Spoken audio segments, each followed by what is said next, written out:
এই আমাদের রাজ্যের মুখ্যমন্ত্রী মমতা ব্যানার্জির কথাই আমি বলি। ইনি কিন্তু ক্যামেরার সামনে এসে বলে যে আমি মুসলিম দরদি। এই রমজান মাসে আপনারা দেখবেন, এবারে হয়তো কম দেখা যাচ্ছে, এই রমজান মাসে এই রাজ্যের মুখ্যমন্ত্রী সহ তার নেতাকে তারা ইফতার মাহফিলে হাজির হয়। আপনারা দেখবেন এই রাজ্যের মুখ্যমন্ত্রী মমতা ব্যানার্জি তিনি বলে থাকেন যে আমি মুসলমানদেরকে খুবই ভালোবাসি, আমি মুসলিম দরদি। যদি সত্যিই তিনি মুসলিম দরদি হয়, মুসলমানদেরকে ভালোবাসে, মুসলমানদেরকে সম্মান করে, তাহলে তানার রাজ্যে আজ মুসলমানরা কেন বিপদে, মুসলমানদের ওপর কেন আক্রমণ হচ্ছে বারবার? কখনো দাড়িকে কেন্দ্র করে, কখনো নামকে কেন্দ্র করে, কখনো টুপিকে কেন্দ্র করে, কখনো পাঞ্জাবিকে কেন্দ্র করে কেন বারবার মুসলমানদের ওপর আক্রমণ হচ্ছে? আমি জানতে চাই আমাদের রাজ্যের মুখ্যমন্ত্রী মমতা ব্যানার্জির কাছ থেকে। তিনি তো মুসলিম দরদি, আমি তানার কাছ থেকে জানতে চাই আপনার রাজ্যে কেন মুসলমানরা বিপদে, কেন আক্রমণ হচ্ছে?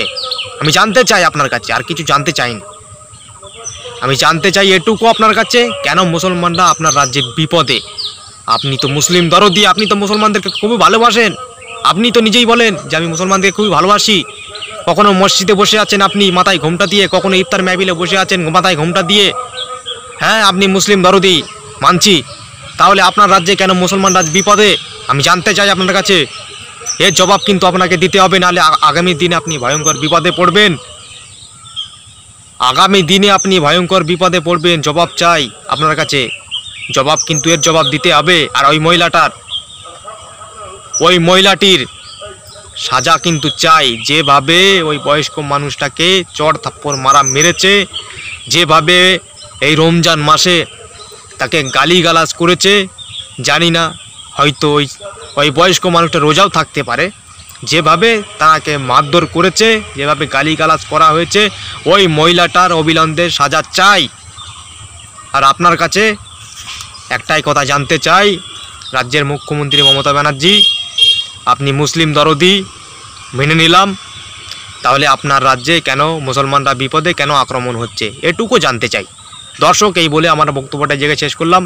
আর এই ভিডিওটি ঝড়ের গতিতে আপনারা শেয়ার করবেন।